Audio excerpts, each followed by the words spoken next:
Hi అందరికీ welcome back to diamond Sujatha Telugu channel. ఈ వీడియోలో మీకు కనిపిస్తున్నది వరి పంట. రెండవ పంట అయిన దాల్వా పంట. ఇది నవంబర్ మార్చి నెలల్లో కోతకు వస్తుంది.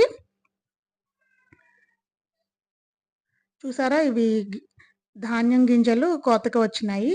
నేను ఇట్లా తీస్తుంటే అవి చేతిలోకి రాలిపోతున్నాయి, అంటే కోతకు వచ్చాయి అని అర్థం. వరి హార్వెస్టింగ్కి వచ్చింది అని అర్థం.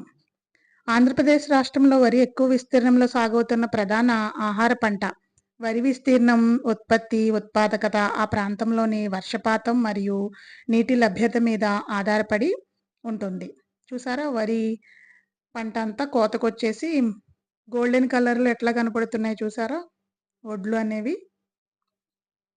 ఇవి నా చిన్నప్పుడైతే మనుషులతో కోయించేవారు కోతకొచ్చాక. ఇప్పుడంతా మిషనే కదా. చూసారా, మిషన్ సిస్టమాటిక్గా లైన్ వైజ్ వస్తూ వరి కోత అనేది, ప్యాడీ హార్వెస్టింగ్ అనేది జరుగుతుంది వీడియోలో.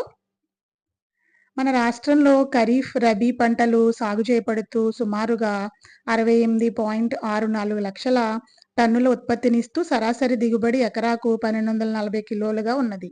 మన ఆహార భద్రత వరి పంటపై ఆధారపడి ఉన్నది. అందువలన వరి సాగులో నాణ్యమైన విత్తన ఎంపిక నుండి పంట కోత వరకు సరైన యాజమాన్య మెళకువలు పాటించిన ఎడల సాగు ఖర్చు తగ్గి మంచి దిగుబడులు పొందవచ్చు. కోస్తా ఆంధ్ర ప్రాంతంలో మొదటి పంట సార్వా జూన్ నెల నుండి నవంబర్ వరకు ఉంటుంది. రెండవ పంట దాల్వా నవంబర్ నుండి మార్చి వరకు ఉంటుంది. మూడవ పంట వేసవి కాలం మార్చి టు జూలై వరకు ఉంటుంది. ఎకరానికి విత్తన మోతాదు గోదావరి జిల్లాల్లో 24 టు 30 కిలోలుగా ఉంటుంది. చూసారా, ఎట్లా రౌండ్ వేసుకుంటూ మళ్ళీ సిస్టమాటిక్గా కోస్తుంది మిషన్. ఆంధ్రప్రదేశ్ రాష్ట్రంలో వరి ఎక్కువ విస్తీర్ణంలో సాగవుతున్న ప్రధాన ఆహార పంట కావడంతో ఈ పంటకు మంచి డిమాండ్ కూడా ఉన్నది.